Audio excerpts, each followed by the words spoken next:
a pontualidade da Universidade do Algarve. Vamos começar a horas. Nós somos de Coimbra, que estudamos em Coimbra ambos, então haveria sempre o quarto de hora de tolerância, mas aqui tentamos cumprir. E então começar por desejar boa tarde a todos, agradecer a vossa presença. Vamos ter aqui um programa, digamos, de várias iniciativas que se complementam. Vamos, portanto, começar com uma palestra com o título Educação pelos Pares e Promoção da Saúde e do Sucesso Académico.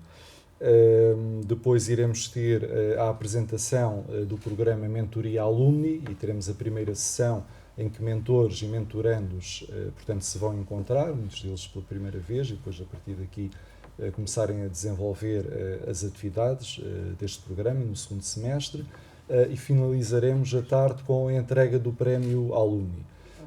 Em relação a esta parte, a palestra Educação pelos Pares e Promoção da Saúde e do Sucesso Académico enquadra-se numa perspectiva estratégica que nós estamos aqui a tentar implementar na Universidade do Algarve, que tem a ver com o programa de tutoria por pares. Desenvolvemos já uma proposta que vai ser analisada na próxima quarta-feira na reunião do Conselho Consultivo do Gabinete de Apoio à Inovação Pedagógica, uma proposta de princípios orientadores dessa tutoria por pares. Pretendemos, dentro de pouco tempo, ter a proposta finalizada, porque é algo que pretendemos implementar no sentido de, tanto quanto possível, ajudarmos os nossos estudantes a desenvolver competências transversais, prevenir o abandono, ajudar na integração, sobretudo no que diz respeito aos estudantes que iniciam, portanto, que ingressam na Universidade do Algarve, e também a promoção do sucesso académico. Portanto, há aqui vários objetivos que noutras instituições têm revelado que são importantes e que são concretizáveis através deste sistema de tutoria por pares, e então nós queremos tentar implementar a partir do próximo ano letivo. Vamos ter um pouco também para nos sensibilizar relativamente aos benefícios que podem advir desse tipo de práticas. Portanto, esta palestra, Educação pelos Pares e Promoção da Saúde e do Sucesso Académico, em que convidei a Ana Paula Amaral, que é responsável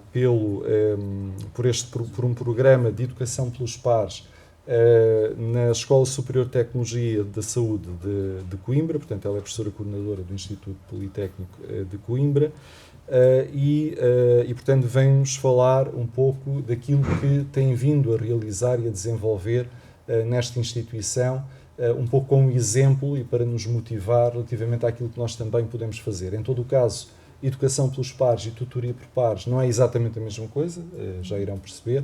São atividades complementares, e, portanto, uma não invalida a outra, portanto, são claramente complementares.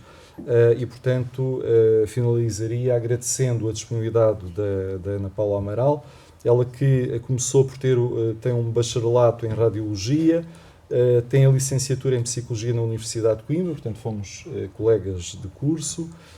Depois fez o mestrado em Psicologia Clínica, fez o doutoramento em Ciências Biomédicas e, portanto, é professora coordenadora do Instituto Politécnico de Coimbra já há quantos anos? Já nem sabes, ok, pronto, é isso. Já fazemos parte da medida. Ora bem, e então trouxe com ela a Ercília, que é uma estudante que tem passado pela experiência e que também irá ter a oportunidade de partilhar connosco esta perspectiva do estudante, o que é que o estudante ganha com este tipo de experiência. A Ana Paula não precisa de ser motivada para o efeito, porque é uma pessoa motivada por natureza, tem motivação intrínseca e está aqui com todo o gosto e de forma graciosa deslocou-se à Universidade do Algarve para partilhar connosco aquilo que estão lá a fazer, mas eu pedi uma salva de palmas para acolhermos. Obrigado. Ok, agora deixo-te aqui. Bem, muito obrigada. Eu gostaria de começar por cumprimentar todos os presentes. Eu não gosto muito de falar sentada, portanto vou andar por aqui. Gostaria de começar por cumprimentar todos os presentes, agradecer muito o convite para estar aqui presente. É para mim uma honra partilhar alguns conhecimentos e essencialmente a experiência que tem sido este projeto nestes últimos 10 anos. E agradecer então à Reitoria da Universidade do Algarve, em particular, portanto, na pessoa do professor Saúl, pelo qual tenho grande estima e admiração também. Portanto, é um gosto estar aqui convosco e partilhar então alguns destes conhecimentos. Eu vou então colocar...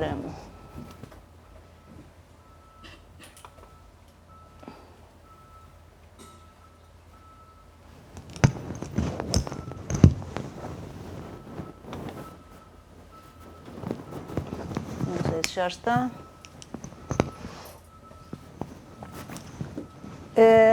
Pronto, portanto, como o professor Saúl referiu, portanto, eu sou professora coordenadora na Escola Superior de Tecnologia da Saúde e trago comigo também a Ercília, que está connosco no projeto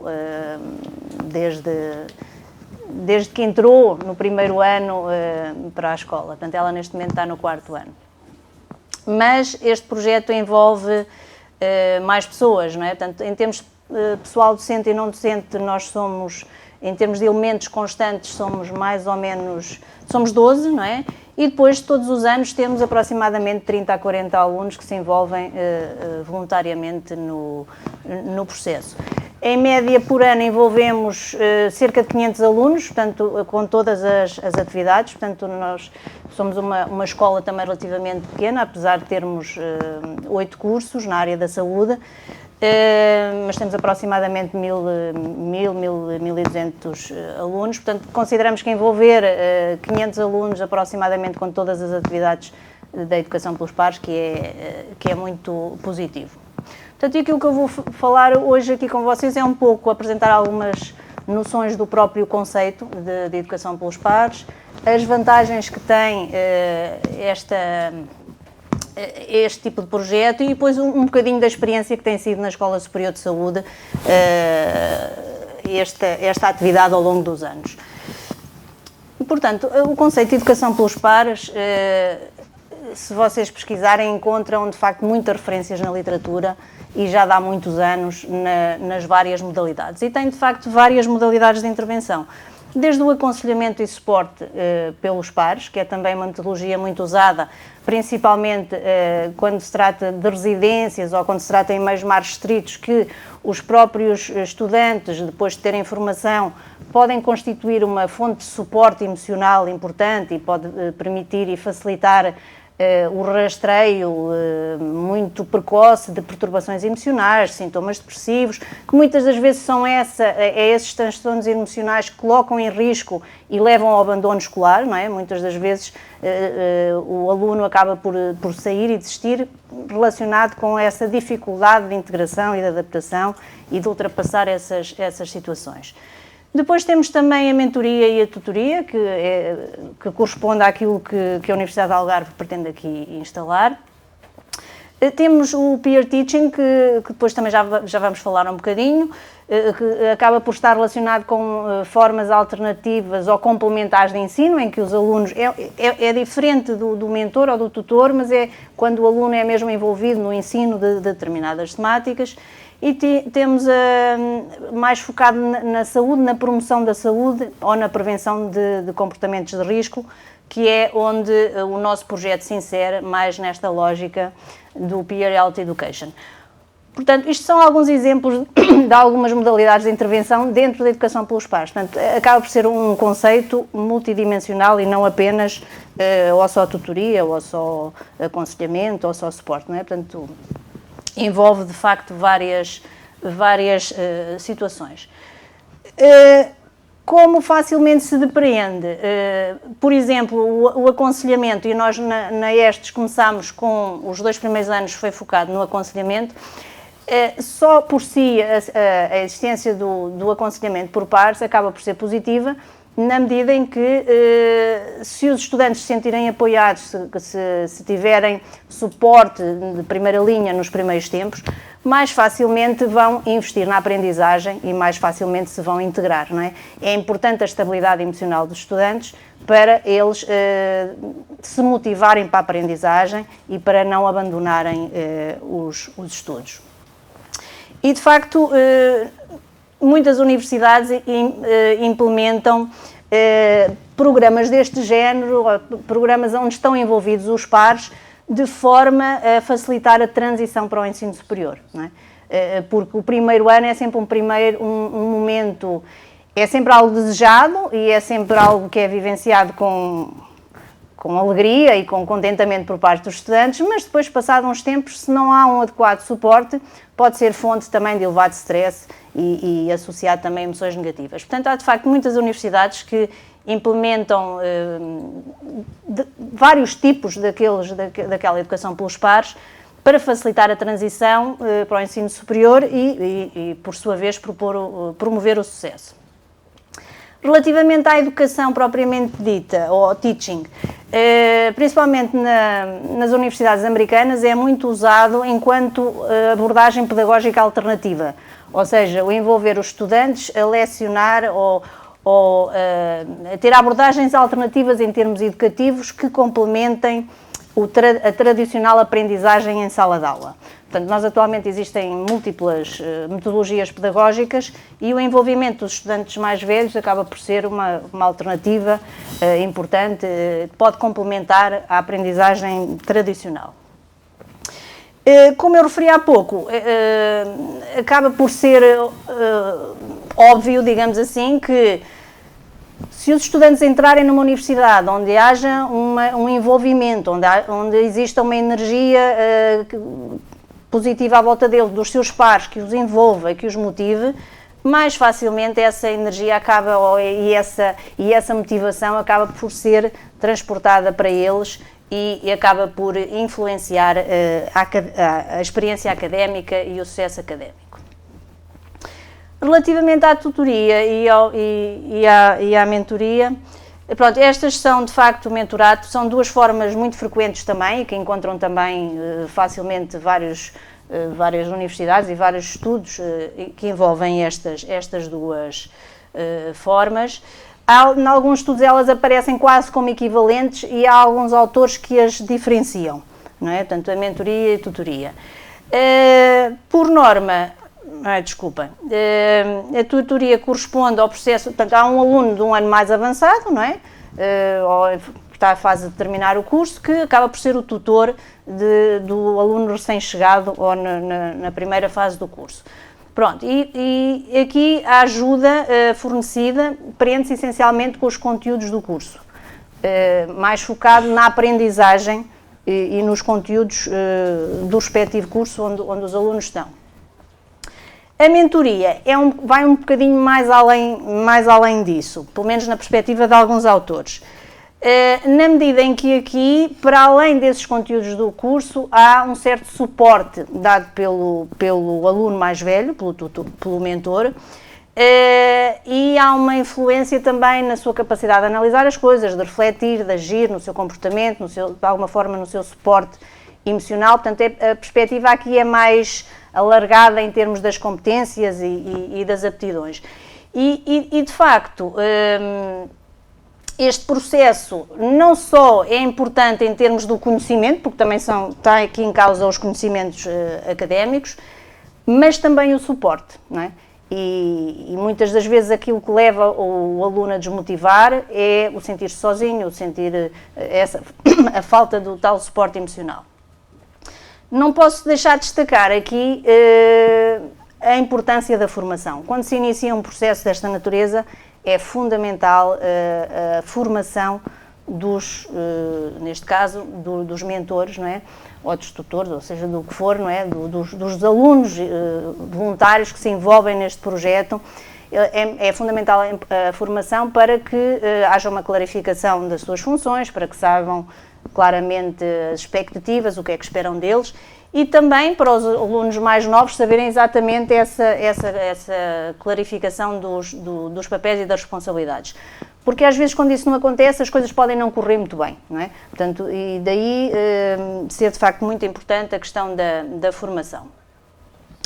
E depois temos também, mais focado na saúde ou nos comportamentos de saúde. Todos nós sabemos, particularmente na adolescência e no início, de um modo geral na vida, mas na adolescência isso é muito visível, os comportamentos de risco que muitos dos adolescentes assumem são muitas vezes mimetizados pelos seus pares, não é? Porque o amigo faz isto ou porque o grupo de amigos faz aquilo, então, e há uma aprendizagem por modelamento muito notória. De alguma forma, o que se faz aqui é usar essa influência positiva que existe, que às vezes na adolescência é uma influência negativa, não é? Mas aqui usar esse poder dos pares de forma positiva, de forma a promover comportamentos de saúde e a prevenir comportamentos de risco. E este, no fundo, o nosso projeto na Escola Superior de Saúde insere-se mais no Peer Health Education, que tem um pouco mais a ver com esta lógica de usar, de facto, as competências que nós temos nos 8 cursos de saúde que temos na ESTES e permitir que eles, com as competências que têm em determinadas áreas, passem aos seus pares através de atividades variadas, como depois vamos ver à frente, e promovam a saúde e o bem-estar e também a integração académica e também o sucesso académico, porque depois uma coisa decorre naturalmente da outra.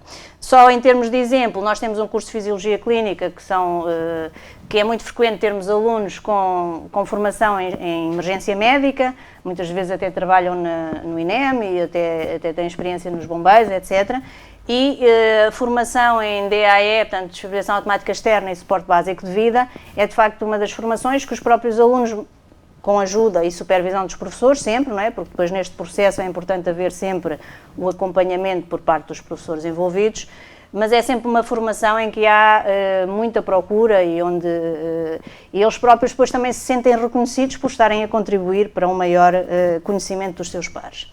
Temos o curso de Dietética e Nutrição, que é também uma área muito procurada em termos de maior conhecimento por parte de alguns alunos, portanto, envolvemos também, isto são só 2 exemplos, depois já iremos falar mais à frente de tudo aquilo que temos feito.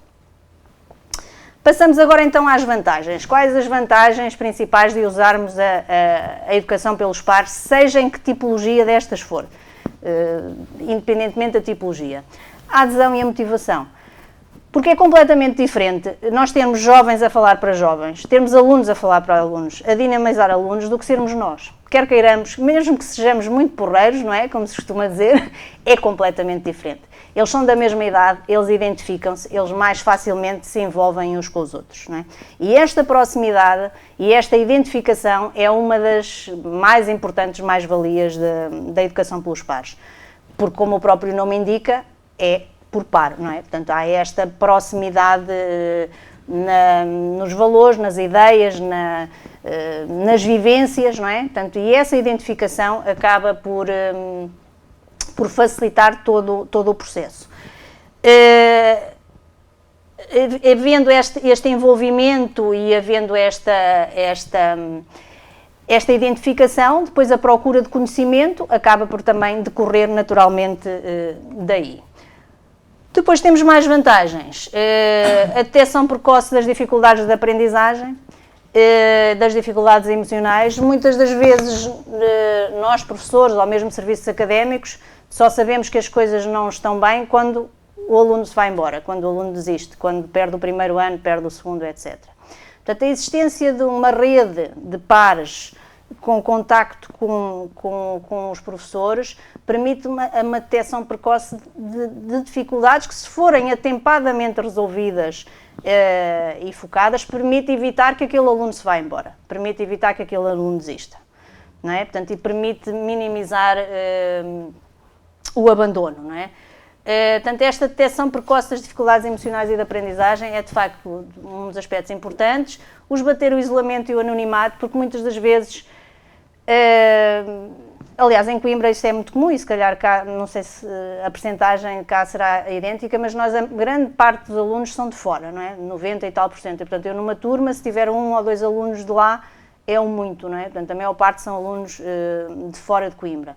Portanto, e nem todos têm esta facilidade de se integrar e de se facilmente. Portanto, é tudo uma grande alegria no princípio, mas depois sentem muito sozinhos, sentem-se com muita dificuldade em fazer novos amigos. Portanto, e este projeto constitui também um contributo importante para esbater o para minimizar o isolamento e para dar algum suporte.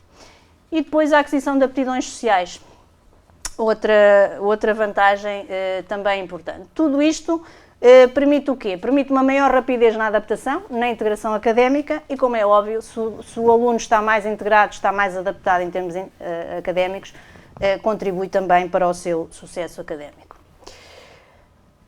Mais vantagens, agora mais em termos pedagógicos, o pensamento crítico. O nosso sistema de ensino tradicional, ainda muito focado no método expositivo,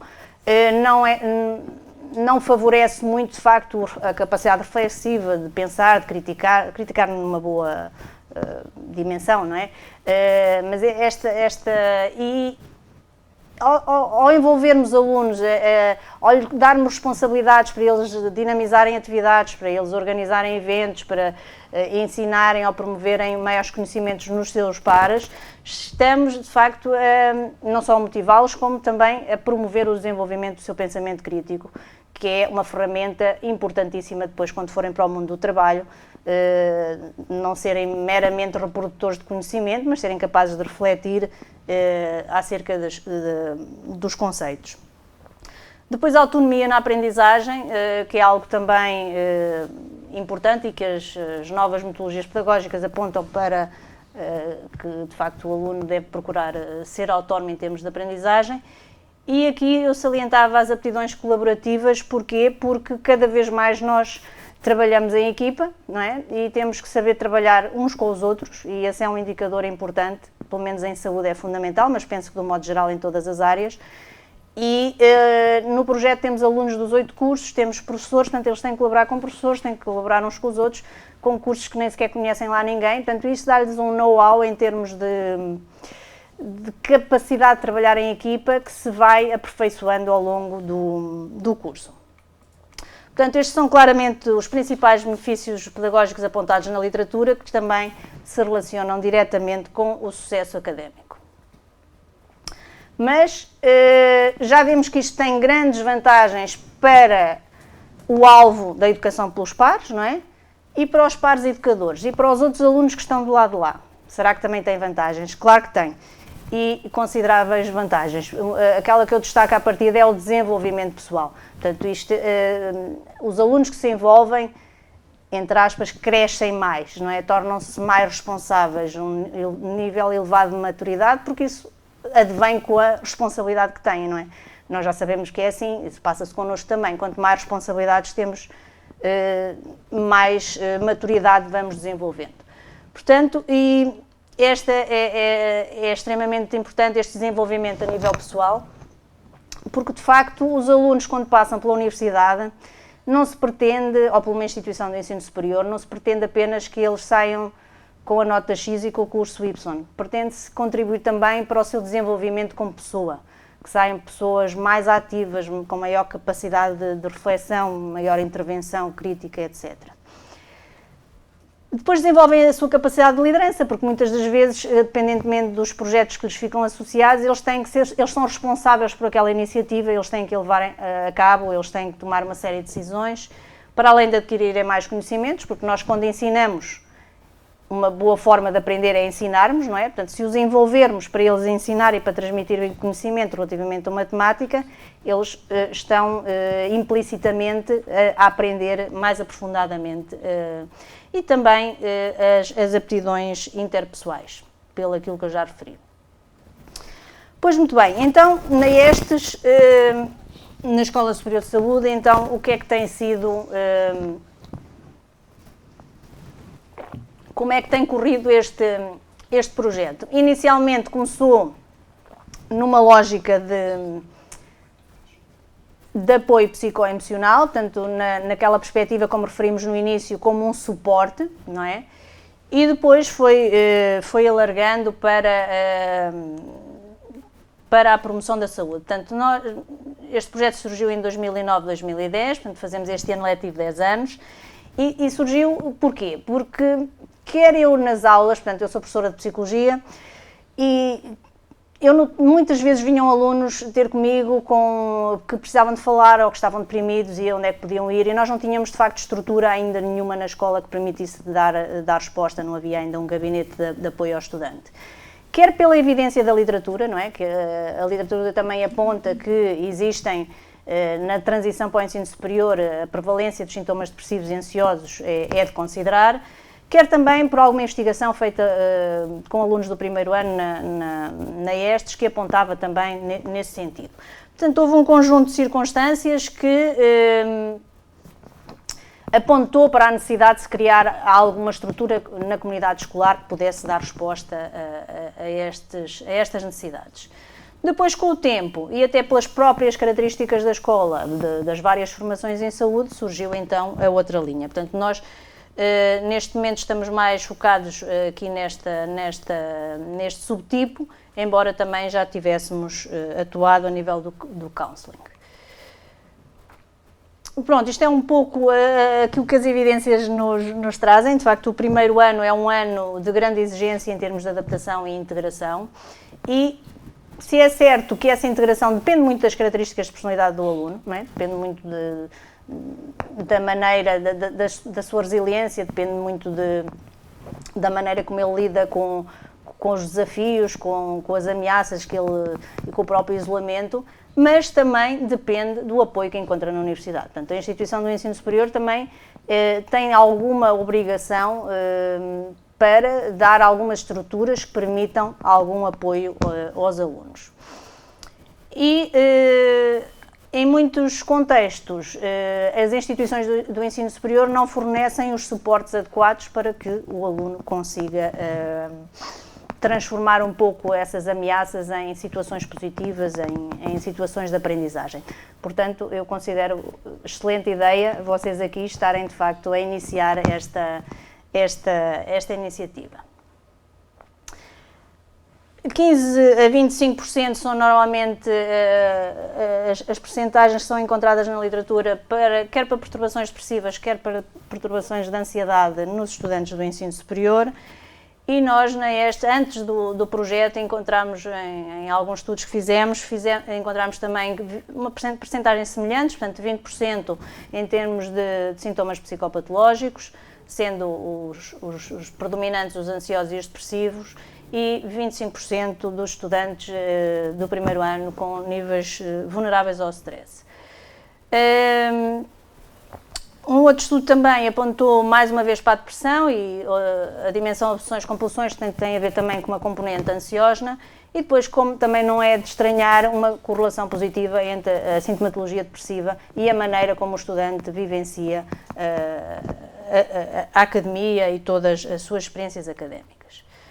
Pronto, como eu disse há pouco, face a todas estas necessidades, portanto, criou-se então este projeto surge então como uma resposta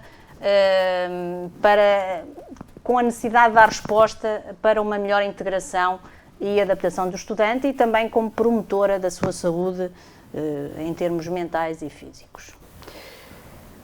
Então, qual é a nossa missão? Digamos assim, neste momento a missão do projeto de Educação pelos Pares na Escola Superior de Saúde é não só promover a saúde e bem-estar do estudante, mas, acima de tudo, torná-lo um ser humano mais interventivo, transmitir também a importância de ele ser um elemento ativo na sociedade, na comunidade, levá-lo para a comunidade também, ser capaz de pensar, ser capaz de ser autónomo, ser capaz de intervir, não é? Porque isso depois marca a diferença quando eles vão para o mundo do trabalho. Aqueles que só estudam e só estão focados na aquisição de conteúdos, daqueles que tiveram desenvolvimento em termos pessoais. E aqui isso pode fazer a diferença. Este tipo de vivências pode fazer a diferença.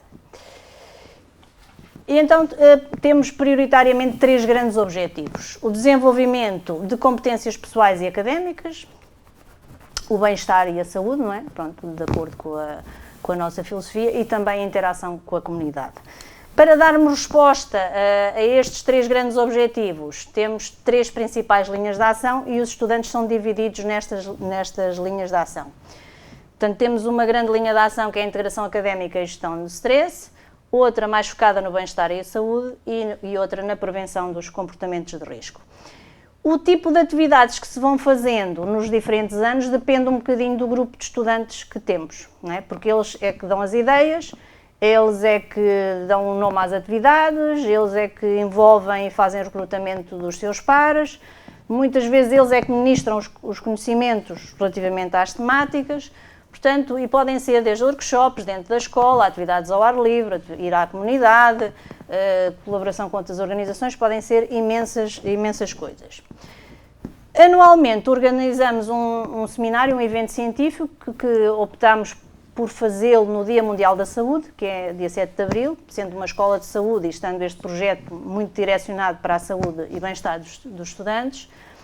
E inicialmente surgiu como uma oportunidade dos alunos apresentarem à comunidade escolar o seu trabalho, uma forma também de reconhecer o trabalho dos alunos. Não é?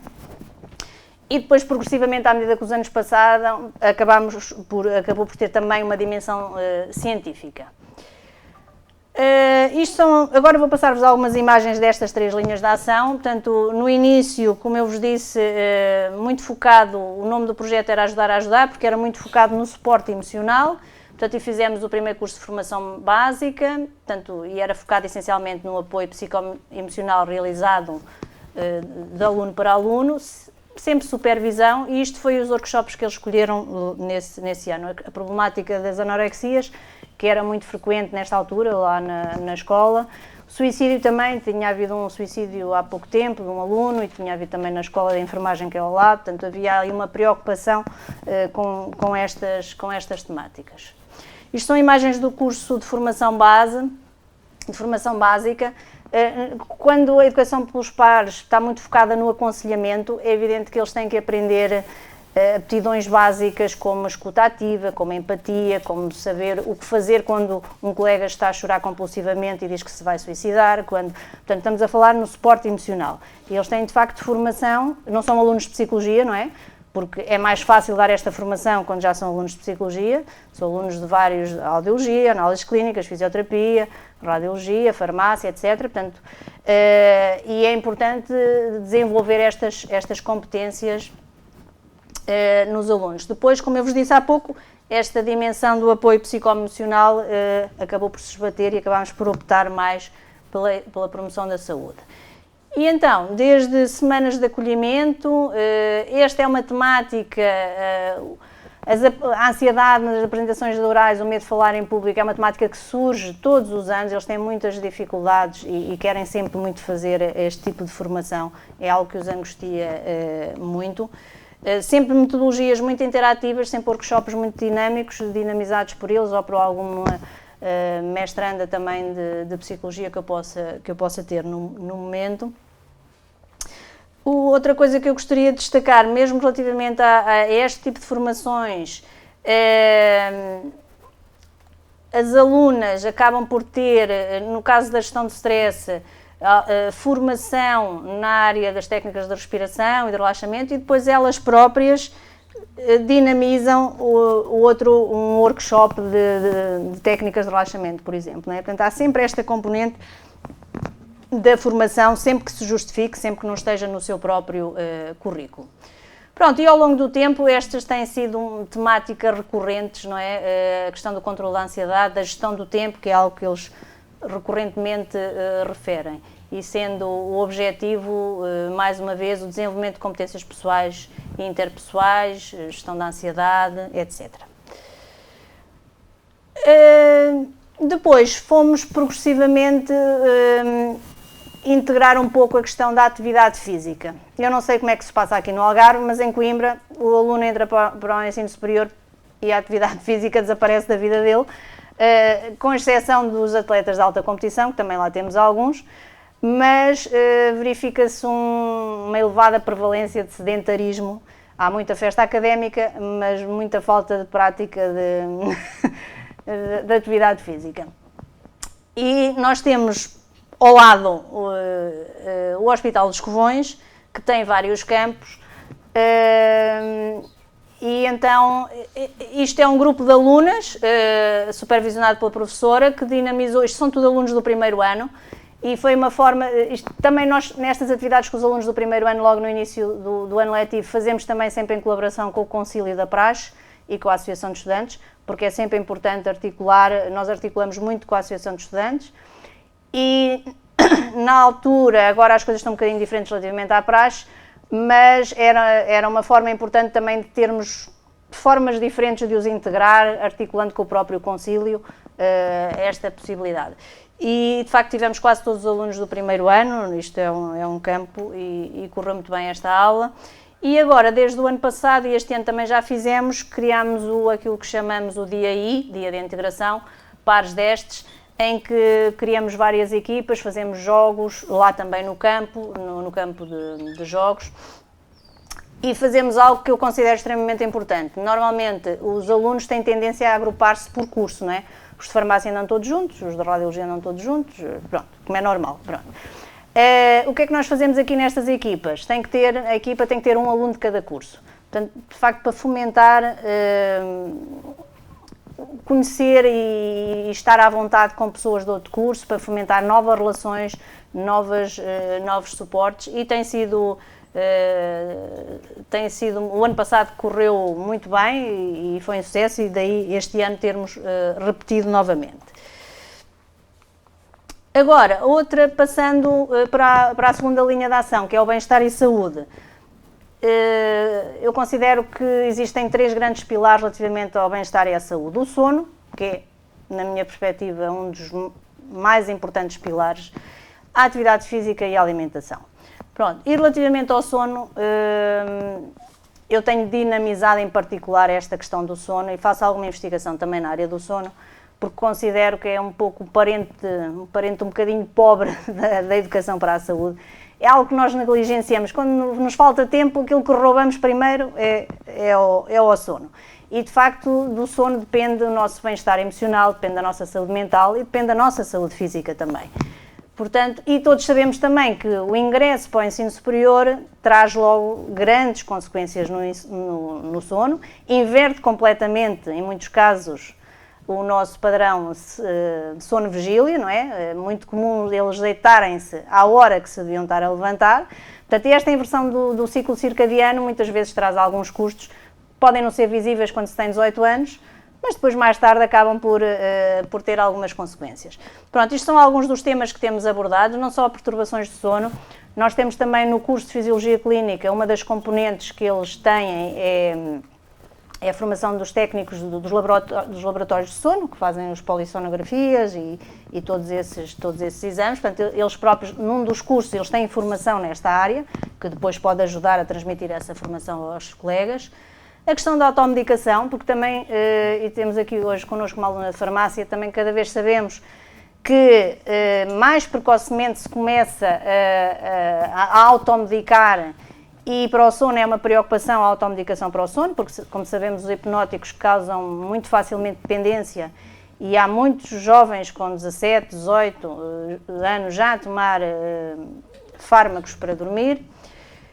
E depois esta relação também com o rendimento académico, porque há uma forte relação entre a concentração, o foco, a memória e o rendimento académico em geral, e o sucesso académico em geral, e o sono, não é?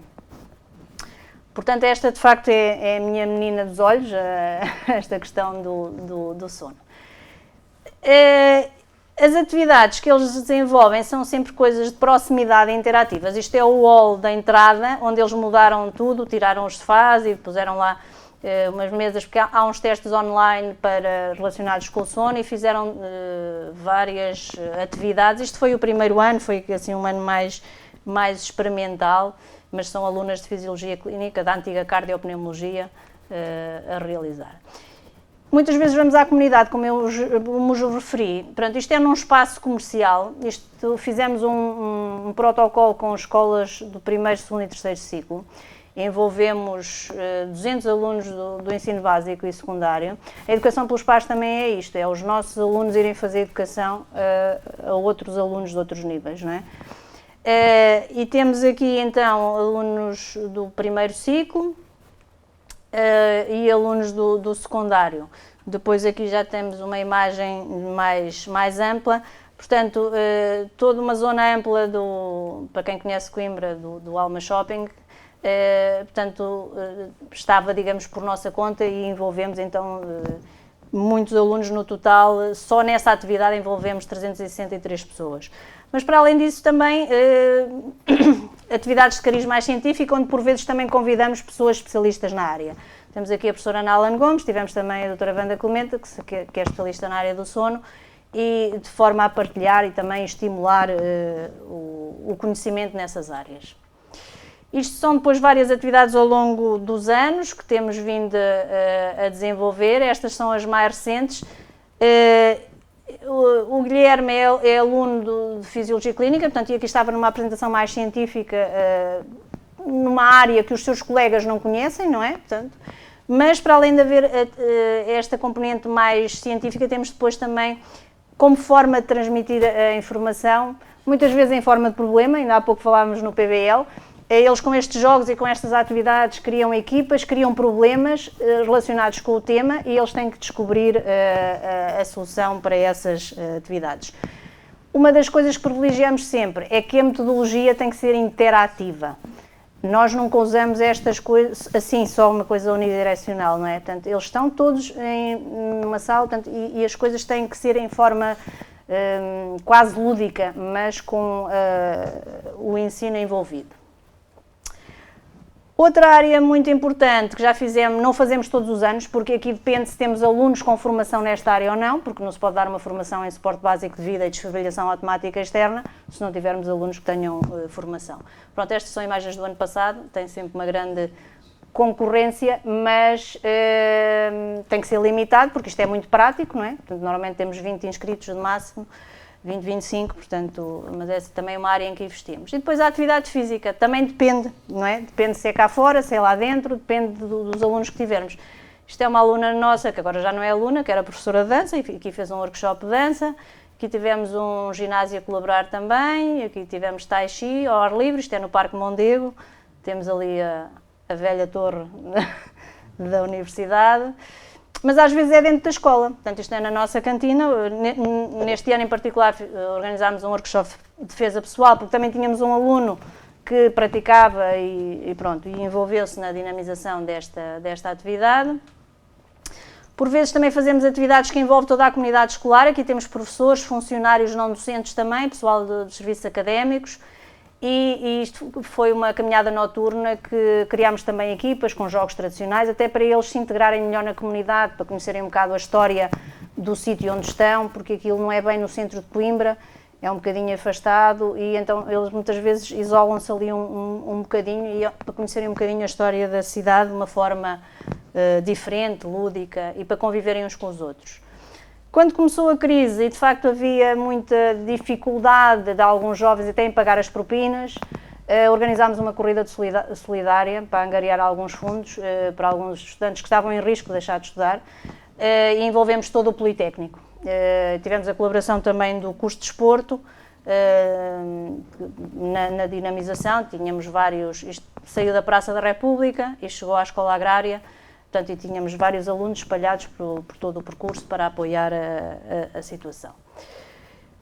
A educação alimentar também, não é? Outra das coisas que acontece também muito, principalmente porque eles às vezes não têm tempo, não é? Pelo menos é o argumento que eu ouço muito, não tenho tempo para cozinhar, não tenho tempo, etc. E muitas vezes, portanto, a alimentação acaba por ficar um bocadinho negligenciada, e a ideia aqui é com receitas simples, rápidas, em que sempre com uma parte experimental, não é? Portanto, nós temos lá uma cozinha também temos o curso de nutrição, não é? Em que eles ensinem aos seus colegas como fazer, como promover uma alimentação saudável, snacks rápidos de forma saudável. E por último, a prevenção de comportamentos de risco. Aqui temos as três grandes áreas, portanto, o consumo excessivo de álcool, as infecções sexualmente transmissíveis e a violência no namoro. Pronto, são três grandes áreas que preocupam qualquer instituição do ensino superior. Nós temos aqui vários protocolos com várias organizações, temos aqui a Carrinha de Abraço, que todos os anos vai lá e faz rastreios gratuitos, não só HIV, mas outras infecções sexualmente transmissíveis. Organizamos, também não é todos os anos, estas questões da violência no namoro, também depende do grupo de alunos que temos e daquilo que eles consideram importantes. Esta foi este ano. Na deste ano destaco a colaboração do Teatro Fórum, a realização do Teatro Fórum pelo projeto Lua Nova, que até foi a Margarida Peroso Lima que esteve lá, que é um subprojeto de um projeto grande em termos da região centro, que é a Noite Saudável, tem colaboração com a GNR e tem colaboração com vários centros de saúde, muito focado nos comportamentos de risco durante a noite, não é? Não só a violência, que é pronto, que acaba por ser uma consequência muitas das vezes do álcool, como também os acidentes de trânsito, etc. Aqui também, 1 ano ou 2, realizámos isto aqui também na comunidade, com alunos do secundário. Aqui tivemos a colaboração da Sociedade Portuguesa de Pneumologia também.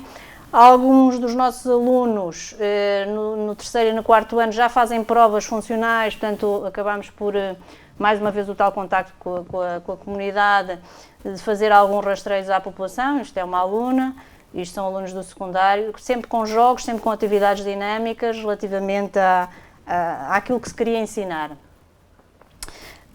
Aqui tivemos a colaborar na formação o Instituto de Drogas e Toxicodependência, que agora não existe, mas pronto, existe o seu substituto, e mais uma vez muito focados antes das festas académicas, nomeadamente a latada e a queima das fitas, porque muitas das vezes, quase sempre, isto acabam de ser dois aspectos relacionados, o consumo excessivo de álcool e os comportamentos sexuais de risco acabam por estar lado a lado. Isto foi uma atividade muito interessante, nunca teria funcionado se tivesse sido um professor a fazer, que eles fizeram numa festa académica, lá num evento que fizeram na escola. Então um grupo delas, porque aqui não é proibir o consumo de álcool, que é evidente, não se vai proibir, nem nunca a educação para a saúde se proíbe coisa nenhuma, é sensibilizar e dar mais conhecimento relativamente ao assunto. E então o que é que elas se lembraram? Estas são as alunas dos pares, lembraram-se de levar uns equivalentes, portanto isto é uma festa que eles fizeram lá, então tinham assim umas medidas e era mais para ensinar, olha, uma cerveja, quanto é que tem de álcool? Um shot, quanto é que tem? Um copo de vinho ou uma garrafa, não é? Quanto é que tem? Para eles terem noção, e não tinham, e foram lá imensos dos colegas. É evidente, se fosse eu ou outro professor que lá estivesse, eles nem se aproximavam, mas como eram colegas deles, não é? Aquilo acabou por ser levado na brincadeira, portanto, e aumentou, e muitos deles ficavam, como é que é possível? Isto tem isto equivale àquilo. Portanto, esta noção acaba por permitir ajudar a percepcionar. E depois há uma mensagem relativamente ao álcool que às vezes os deixa a pensar, que é, vocês imaginem, passam aqui 4 ou 5 anos e depois, um dia mais tarde, quando se encontram com os vossos colegas, vocês não têm memórias, não se lembram o que é que aconteceu no jantar, não se lembram o que é que aconteceu na festa. Porquê? Porque o estado de alcoolemia era tão elevado que compromete a memória. Mas isso é verdade, quando o nível de álcool, não é não beber, bebam, divirtam-se, descomprimam, mas é não ser de tal modo que comprometa até a vossa memória do curso. E eles ficam a pensar naquilo, de facto, é verdade. Não é? Portanto, e no fundo é dar algumas dicas, alguns aspectos para eles irem pensando e refletindo e depois eles próprios escolherem o caminho que querem traçar. Algumas focadas também na sexualidade, teatro. Temos colaboração também com a APAV, esta questão da violência sexual, do diz não, o que é que significa ou não. Portanto, a APAV trabalha muito estas questões da violência no namoro. É sempre muito concorrido este tipo interessa muito aos alunos sempre, até porque têm sempre conhecimento de alguém que já passou, ou se não é com eles, é com uma amiga ou com um amigo, pronto, é sempre uma área que eles aderem muito. E depois a tal divulgação antes e os slogans, isto são slogans que eles criam nos vários anos relativamente à queima. A colaboração com as instituições também nos permite ter panfletos de divulgação, preservativos, etc., que disponibilizamos nestas datas. O Dia Mundial contra a SIDA, pronto. E então, como eu referi há pouco, a tal organização do seminário anual. Este seminário tem sido uma oportunidade para os alunos falarem e exporem a sua experiência e ao longo do tempo, portanto este ano vai ser o 10º, eu destacava o 7º, que foi o tema, portanto, a Organização Mundial de Saúde lança anualmente um tema que é comemorado em todo o mundo, que é o Dia Mundial da Saúde, que é dia 7 de Abril, e nós começámos por comemorar também esse tema. Portanto, e no nosso 7º seminário foi o tema sobre a depressão, e de facto tivemos a colaboração da Ordem dos Psicólogos, tivemos a colaboração da Associação Portuguesa Conversas de Psicologia, a Escola de Enfermagem também se associou a nós, e de facto foi um evento que dinamizou muito e trouxe 400 alunos a participarem, portanto foi muito interessante. Aproveito para convidar todos os presentes e a Universidade em geral para o nosso 10º seminário, que vai ser dia 22 de abril deste ano, com o tema da saúde no ensino superior. Portanto, está toda a informação disponível na página da escola, portanto, sintam-se convidados para participarem, será com muito gosto que os recebemos. Os nossos seminários também, para além da componente científica, normal de qualquer seminário, temos aqui o professor Políbio, da Fundação Portuguesa de Cardiologia, no ano que foi focado na prevenção da hipertensão, mas para além desta componente normal dos seminários, procuramos também algo mais interativo com a comunidade. E convidamos muitas vezes determinadas organizações, ou ginásios, ou instituições, para estarem presentes. Aqui foi no âmbito da hipertensão, ou então vamos mesmo à comunidade. Isto foi no ano em que o tema foi envelhecimento saudável, e nós fizemos uma atividade com a comunidade focado no equilíbrio, na estimulação cognitiva, na dança, etc. E isto são os alunos envolvidos. Tínhamos também a nossa turna, que também foi interessante. E de facto, esta é sempre uma preocupação nossa, é também não ficar só pelo auditório e ir fora.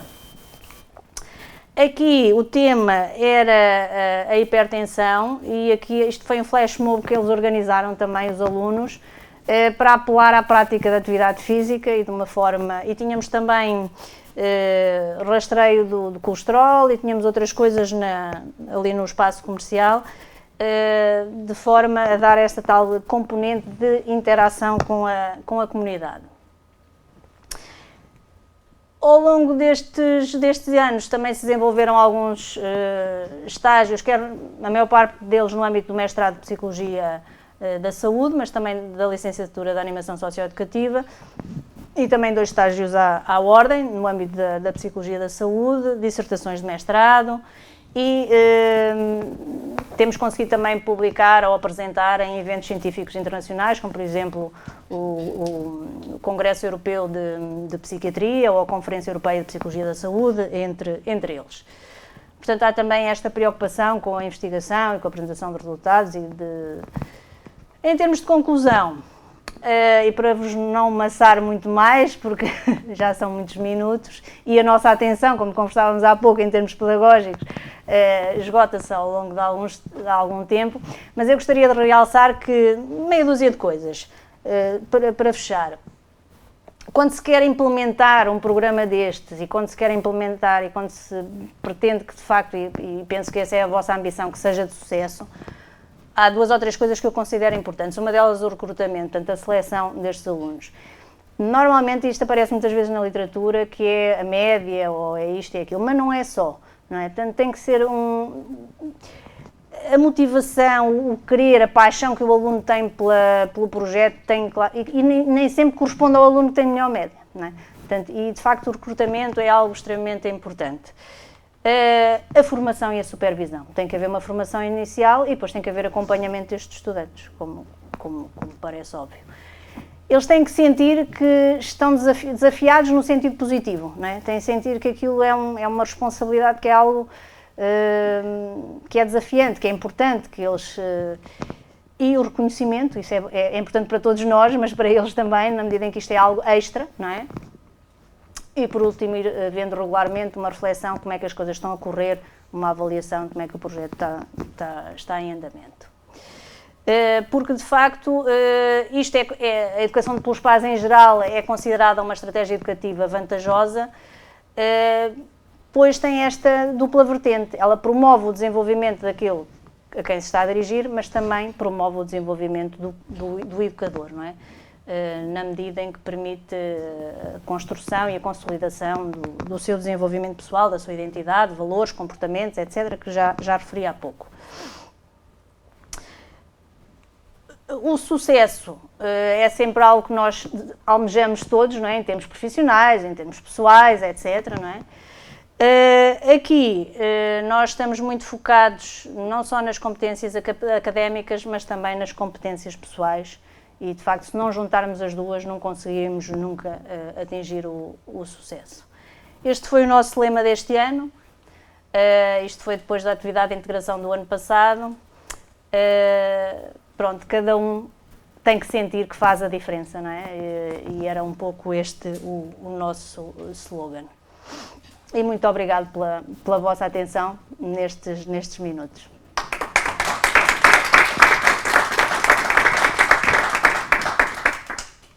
Eu passaria agora a palavra à Ercília. Trouxe comigo uma aluna, porque eu considero, se isto é um projeto dinamizado por estudantes, para mim fazia todo sentido, mais do que apresentar-vos números e estatísticas e coisas, dar um testemunho vivo de alguém que viveu este projeto e que sentiu a importância deste projeto. Portanto, a Ercília está no 4º ano de farmácia, ela está connosco desde o 1º ano e tem sido, de facto, um elemento muito ativo, mas ela vai falar melhor do que eu sobre a sua experiência e o contributo do testemunho da importância do projeto para ela.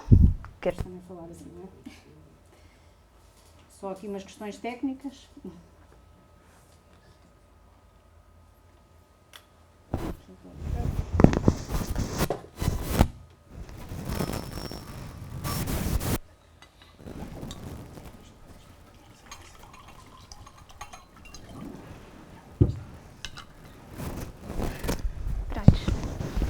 Sem mais demoras, acho que conseguem todos me ouvir. Quero, antes de mais, pedir desculpa pelas condições da minha voz por questões de saúde e dizer mais uma vez a todos muito boa tarde.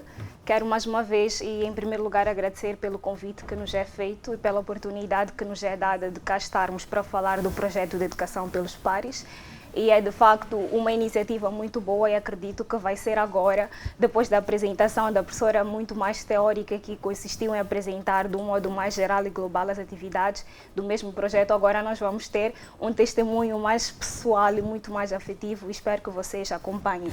Bom, como já foi dito, o meu nome é Ercília Molhano, sou estudante do 4º ano da licenciatura em farmácia, sou finalista da ESTES e quero convidá-los agora a fazermos esta pequena viagem pelo tempo em que irei apresentar parte do meu testemunho no projeto de educação pelos pares. Dizer então, em primeiro lugar, que eu sou natural de Moçambique. Vocês não se incomodam se eu andar aqui um bocadinho? Pronto.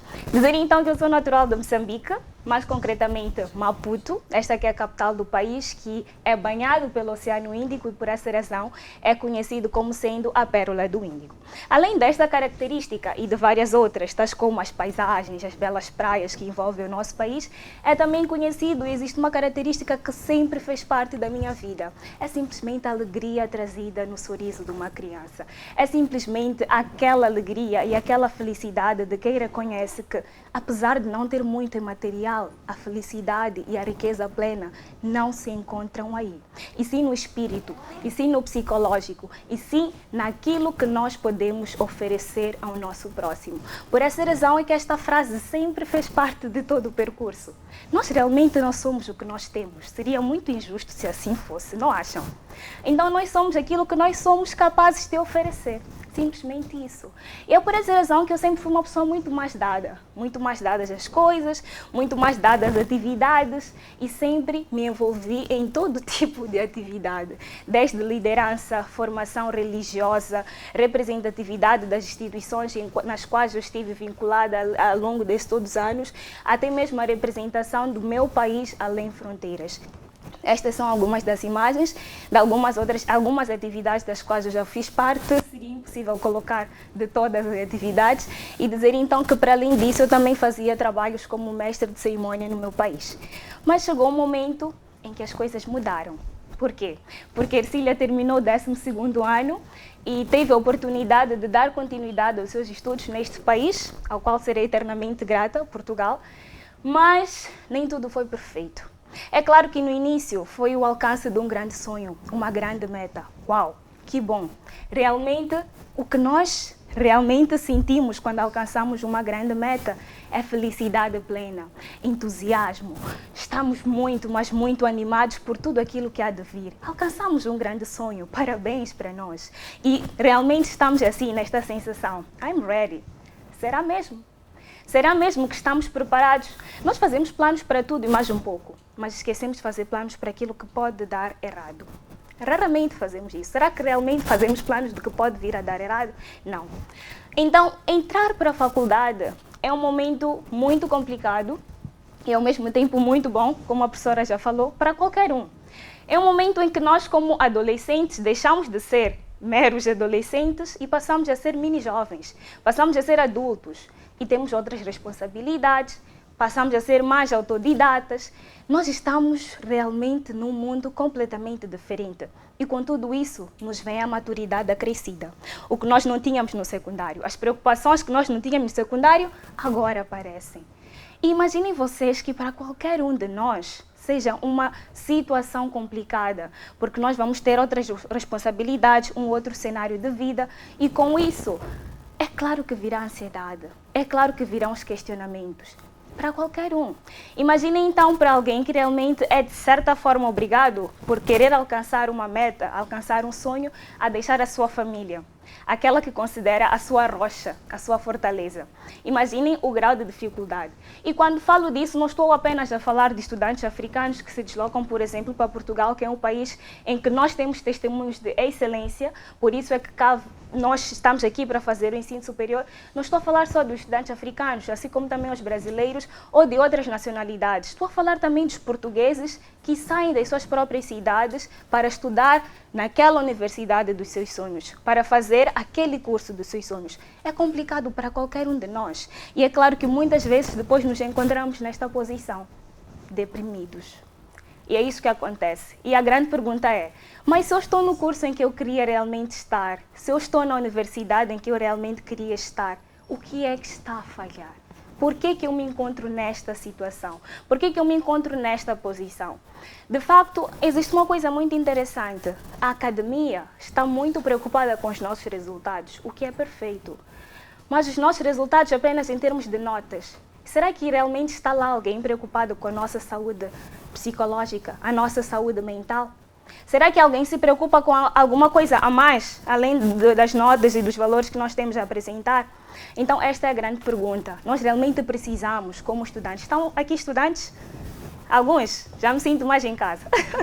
Nós realmente precisamos desse alicerce, nós realmente precisamos desta força, porque realmente essas questões todas nos surgem. Mas, ao mesmo tempo que este foi um tempo de vários questionamentos, isto aqui também serviu para me dar uma pausa para pensar, ok, o que é que estará realmente a falhar? E eu lembrei sempre que a vida não é o primeiro gráfico, não vai ser sempre exponencial, não vai ser sempre a subir. Não é o segundo também, mas é o terceiro.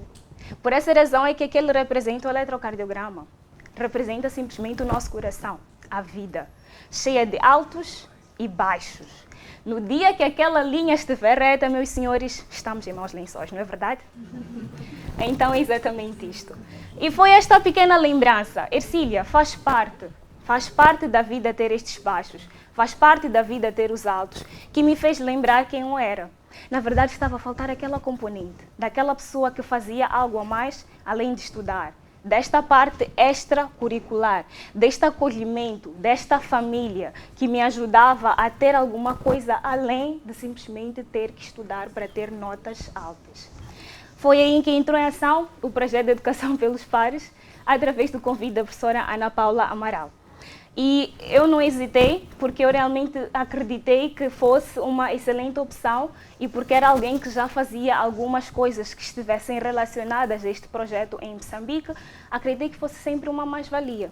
Então eu entrei no projeto de Educação pelos Pares e esta imagem fez parte deste momento, desta decisão. Podemos interpretar de várias maneiras, mas eu sempre interpreto de uma maneira muito engraçada, dizendo que temos um pequeno peixinho, vamos considerar que são aquários. Pronto. Temos um pequeno peixe a sair de um aquário em que ele tinha vida, mas era tudo limitado.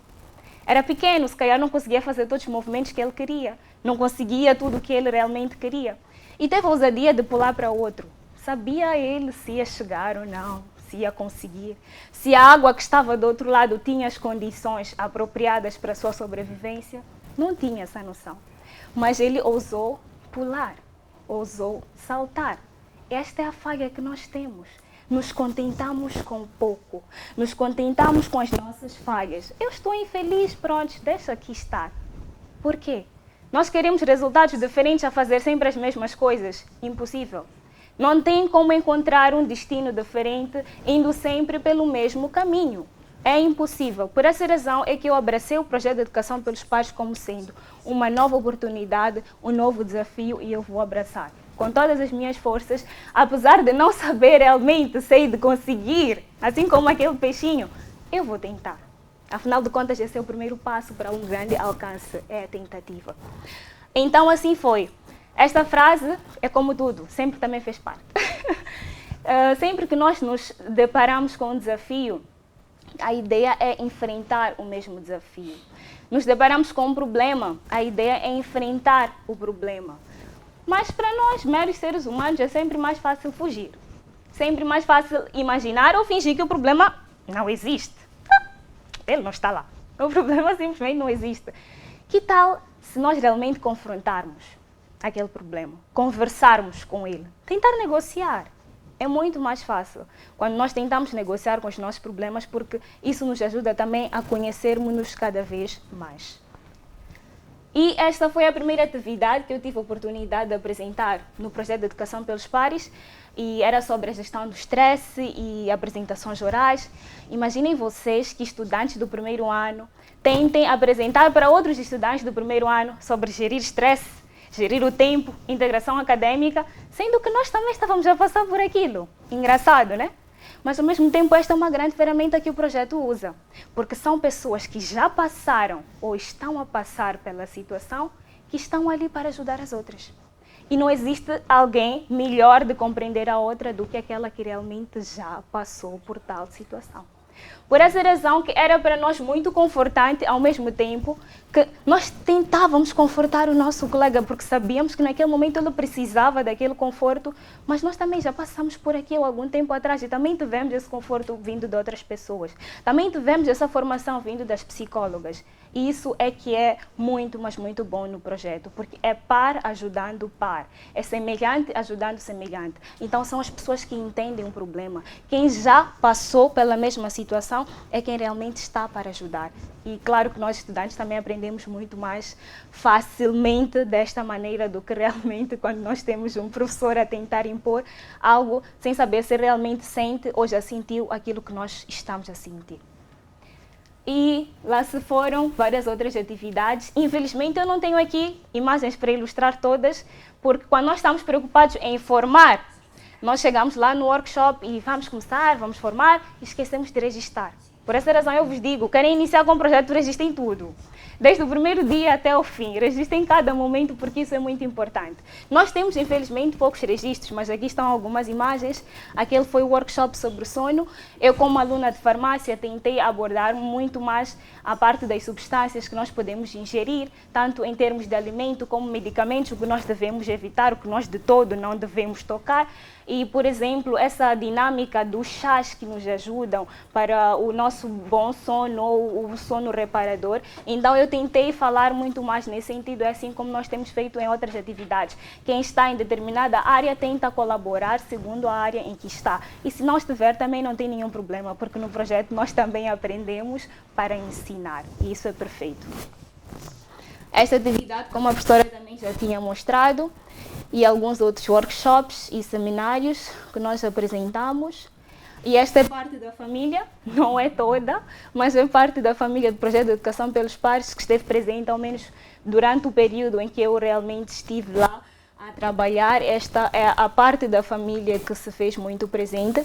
E se me pedissem para resumir, Ercília, em 3 termos, o que o projeto trouxe na tua vida? Eu ia pegar esses 3. Ia começar por dizer responsabilidade. Por quê? À medida em que nós temos atividades que nos são dadas, E naquele momento nós sabemos que temos tarefas escolares para cumprir. E ainda assim temos atividades do projeto. Não é nenhuma obrigação. Nós somos voluntários, fazemos porque realmente queremos.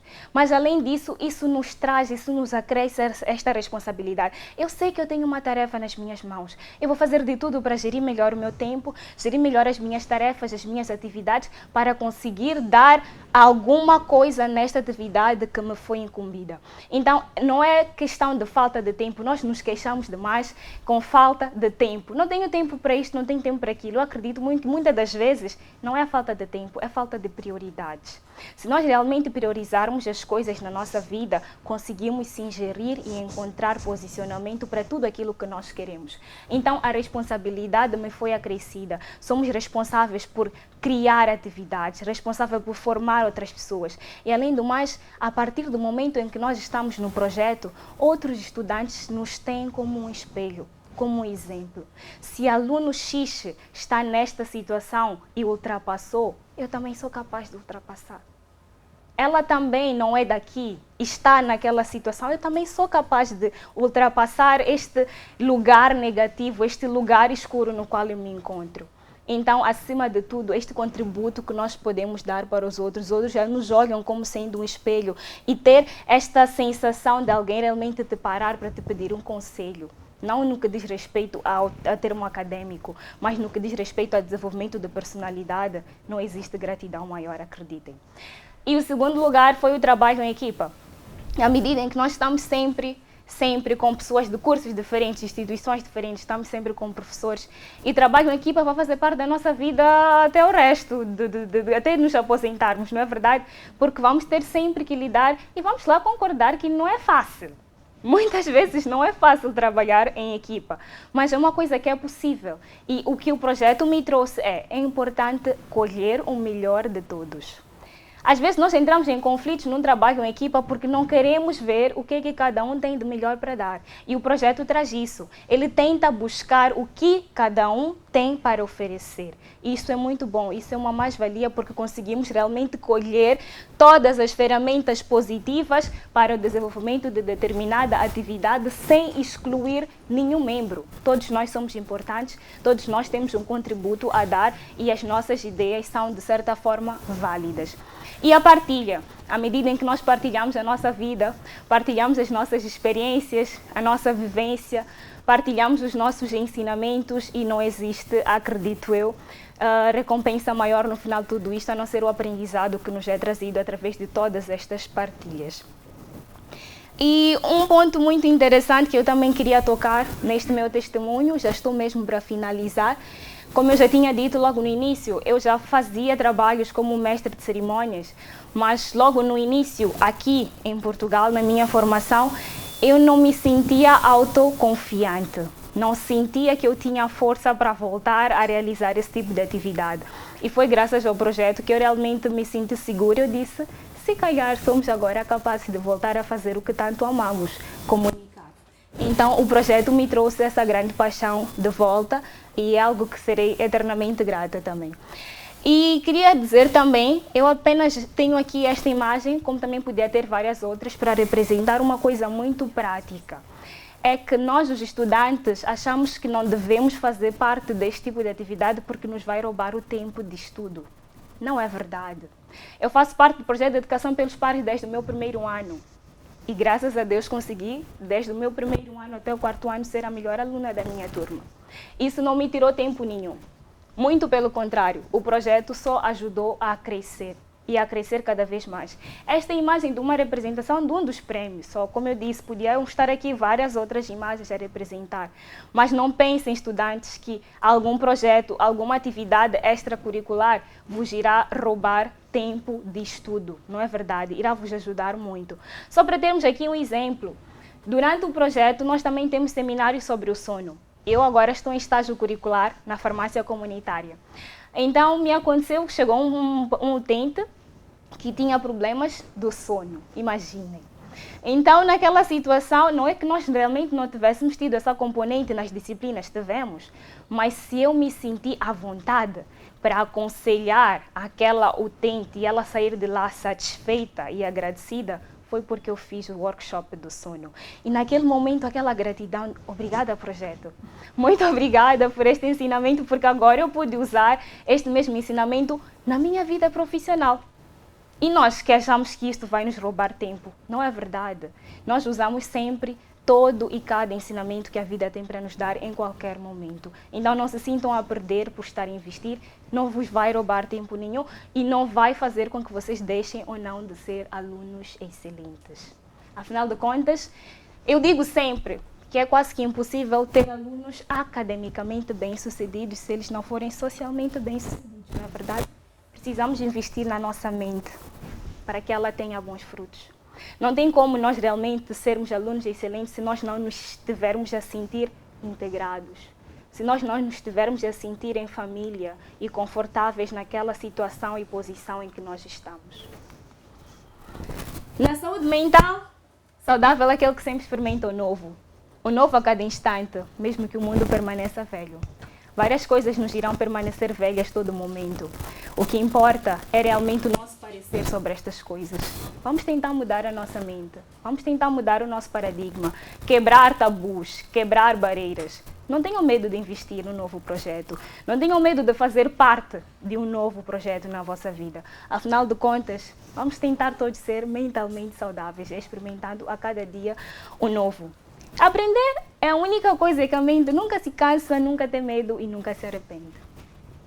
Não podia dizer mais nada além disto, a não ser terminar com esta frase de Nelson Mandela, que diz que tudo parece impossível até que seja feito. Acreditem, tudo realmente parece impossível até que seja feito. Senhoras e senhores, muito obrigada pela atenção dispensada.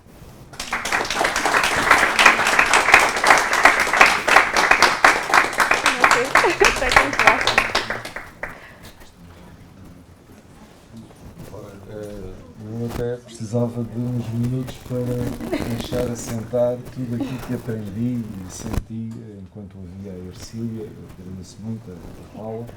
Agradecer mais uma vez a vossa disponibilidade para virem aqui. Foi importante para a Universidade do Algarve, foi importante para quem esteve nesta sala.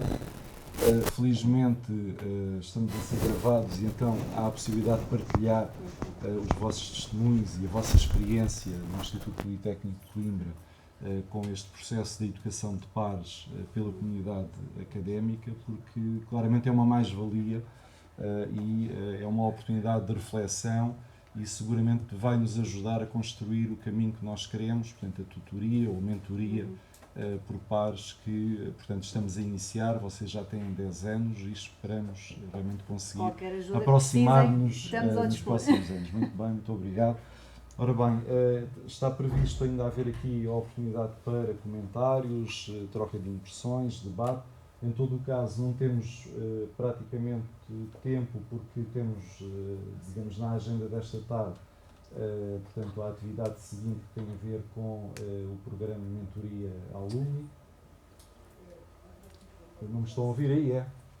É para ficar gravado. Também é o que eu digo, e portanto não iríamos demorar muito, mas não queria deixar de termos aqui a oportunidade. Aproximem-se, claro, vocês claro, estão aí. claro, Portanto, temos a oportunidade Teremos para muito gosto em responder ainda a qualquer questão. podermos aqui trocar algumas impressões. Portanto, seria a palavra. Eu espero que tenha ido ao encontro das vossas expectativas e espero que tenha sido útil, mas gostaríamos de facto de vos ouvir. Alguma questão, alguma dúvida, algum comentário só? Pode não ser nenhuma questão, pode ser só um comentário. Está tudo muito envergonhado. Eu, por acaso, fico com uma dúvida, que achei uma atividade particularmente interessante e execuível, que era aquela de medir a quantidade de álcool ingerida. Sim, os equivalentes, sim. Como é que faziam isso? Os equivalentes como? Punham em água e provetas, mediam? Como é que eles tinham lá uns sumos, não é? E tinham os medidores dos laboratórios, nós temos lá muitos laboratórios, não é? E tivemos o apoio também do Instituto, e existem as tabelas com os equivalentes, e depois para eles medirem, tínhamos um copo, a quanto é que corresponde? E depois eles passavam para os equivalentes, portanto para as medidas, equivale a este, ou equivale a outro, e normalmente era sempre uma surpresa, porque eles nunca tinham noção do equivalente correspondente àquilo que consumiam. E, por exemplo, num jantar, no último jantar de curso, quanto é que vos parece que beberam? Quantas cervejas, quantos copos de vinho, quantos shots, depois à noite, etc. Depois, somando tudo, aquilo dava sempre quantidades alarmantemente altas, não é? E aquilo surpreendia-os sempre essa consciência, no fundo é uma consciencialização, não é? É uma tomada de consciência de algo que se faz automaticamente e que eles nem pensem, não. Então ali obrigava-os um bocadinho a pensar, né? E a visualizar, porque às vezes o visualizar e olhar isto tudo. Não é? Uma das coisas que foi dito, que me parece que é lógico, isto tem de ser muito assente no recrutamento de voluntários, não é? Sim. Isto é o espírito, é sempre voluntariado. Sim. E que me parece que é uma das partes mais difíceis de identificar e de motivar, pelo menos numa fase inicial, depois provavelmente do projeto avançar e de haver uma abrangência e um conhecimento por parte da comunidade académica, as pessoas começam a conhecer e começa a haver essa maior propensão. Mas numa fase inicial, quais foram as principais dificuldades e como é que geriram a parte da contratação inicial? Sim, numa fase inicial, e nós começámos muito focados no aconselhamento emocional, não é? E aí era eu nas aulas que lhes falava no projeto e os primeiros voluntários eram meus alunos diretos, não é? Que depois acabaram por integrar. Agora, à medida que os anos vão passando, nós na primeira semana, para além de termos o dia da integração, não é? Em que há uma apresentação da escola a toda a comunidade, a todos os alunos do primeiro ano da instituição em geral, e eu também apresento o projeto. Mas há também um trabalho em sala de aula, onde sempre que possível eles vai um deles e vai falar da mesma forma que a Ercília aqui falou. Tirei um aluno de cada curso, digamos assim, que vai falar um bocadinho aos colegas do que é que se trata, e depois temos a inscrição online na página. E depois depois deles se inscreverem, fazemos uma primeira reunião geral com todos eles, para explicar mais detalhadamente, para recolher ideias, para planear as atividades. É evidente que daquele bloco inicial, depois não ficam todos, não é? Vamos imaginar que se inscrevem 100, ou 80 ou 90, depois acabam por ficar assim mesmo a trabalhar a sério, uns 20 e tal, 30, não é? Mas isso faz parte da própria seleção natural. Agora, só fica de facto quem está motivado, quem se identifica, quem tem para dar também. E quem sabe que, como disse a Ercília, dando também recebe, não é? Mas tem que haver esse espírito, não é? Porque senão as coisas não funcionam. Não sei se respondeu. Também podem perguntar coisas à Ercília. A Ercília é tão expressiva que disse tudo. Ela é uma excelente comunicadora. Isto é o efeito do projeto, estão a ver? O projeto faz assim pessoas fabulosas, excelentes comunicadoras, líderes. Não, mas agora a falar a sério, aliás, uma das consequências é de facto como ela referiu há pouco, é este ganhar confiança, sentir-se confiante em situações que no início são extremamente ansiógenas, não é? E, portanto, o desenvolvimento das capacidades de comunicação é algo extremamente importante na vida, não é? Em geral. E que não impede, antes pelo contrário, é facilitadora do sucesso académico. Uma coisa acaba por estar relacionada com a outra. A minha pergunta vem na sequência um bocadinho daquilo que o colega já perguntou, mas que tem a ver com, e referiu há bocadinho, que a seleção dos voluntários, nomeadamente para os que fazem a tutoria ou a mentoria, não tem só a ver com a nota, não é? Eu acho que não deve ter. Há universidades que fazem assim. Como é que vocês fazem essa seleção, nomeadamente dos estudantes que vão fazer a tutoria? Nós não temos tutoria lá, temos só a educação pelos pares, que é estas atividades que eu mostrei, é a educação para a saúde, não é? Temos só a promoção da saúde e não temos o acompanhamento um a um, não é? Temos um grupo de alunos que faz várias ações, que foi estas que vos apresentei, não é? De promoção da saúde, de integração académica, que acaba por ser um suporte e acaba por ser um suporte para os colegas importantes, só que é de grupo para grupo, não é um a um, não é? Portanto, não é na figura de tutoria. Enquanto O Politécnico psicóloga, qual é que achas que estamos a pensar de seriam facto os em implementar critérios? isso, mas tem que ter a estrutura, um suporte base da instituição. Mas Eu diga-lhe. perguntava que, enquanto psicóloga, quais seriam os critérios a ter em conta para fazer uma seleção dos estudantes, nomeadamente para fazer tutoria além da nota? Então tudo depende, assim, depende da adesão que vocês tiverem, não é? Não é? Porque estamos a falar em seleção, mas depende de quantos interessados forem, não é?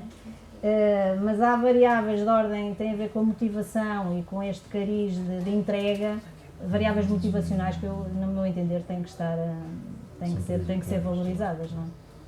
No meu entender não pode ser só de facto a nota.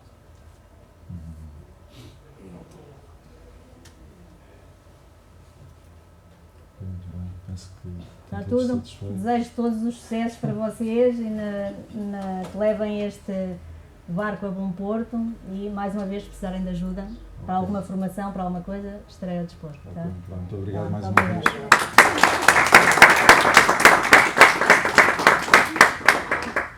Ora bem, 4 horas. Vamos então dar início à segunda atividade, que tem a ver com o programa Mentoria Alumni. A Hilda onde é que está? Convinha a ouvir para aqui.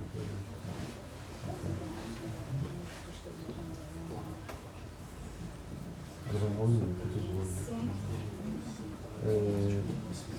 A gente só fica na falamos um bocadinho, depois eles... Lá vão sentar connosco. Ouve-se bem, não sei.